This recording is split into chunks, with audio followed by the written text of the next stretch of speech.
Centrale mathématique 1 PC 2025, un principe d'incertitude matricielle. Nouveau concept de correction, j'essaie de te faire un corrigé rapide en 2-3 minutes, essaie de bien reprendre le sujet pour développer les idées dont je vais parler.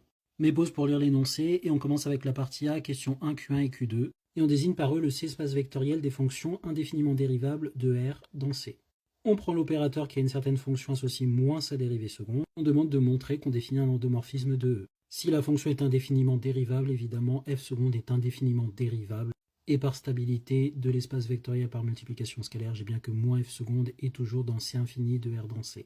Check pour la question. On veut maintenant montrer que R+ est inclus dans l'ensemble des valeurs propres de R, ce qui équivaut à se demander s'il existe des fonctions C infini qui vérifient cette relation, où lambda est dans R+.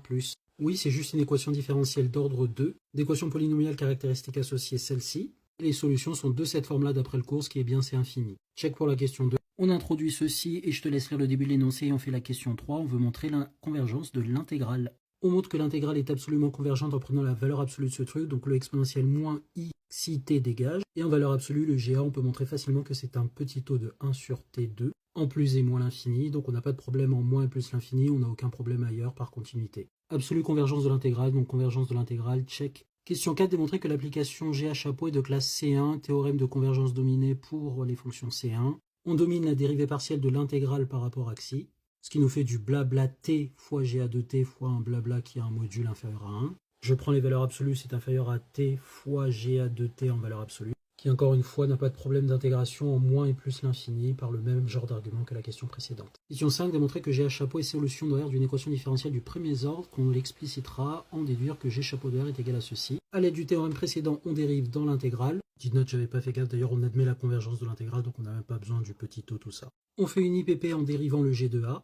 On bidouille, on arrange et on trouve l'équation différentielle que vérifie G de A chapeau. On explicite, on résout et on en déduit la relation qu'il nous donne. Question Q6, démontrer que ces intégrales sont convergentes, même blabla, ce qui est à l'intérieur, c'est un petit taux de T2 en plus ou moins l'infini, on n'a pas de problème ailleurs par continuité. Parce que vous avez du GA carré dans l'intégrale, et multiplié par U2, ou pas, ça reste un petit taux de 1 sur U2 en plus ou moins l'infini. D'après les croissances comparées, je vous laisse rédiger ça proprement.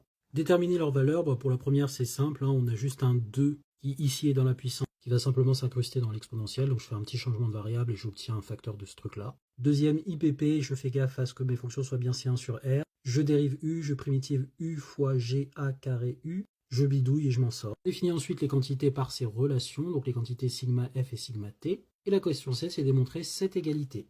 Écrivant ça, ça revient à montrer que le produit vaut un quart, on fait le produit, on a ça qui vont se simplifier avec le 2 pi à un facteur près. On remplace ceci grâce à la question 5. On a calculé ça avant, ça revient à un truc comme ça, on simplifie, ça donne ce qu'il faut. Là pour les parties 1 et 2, bisous.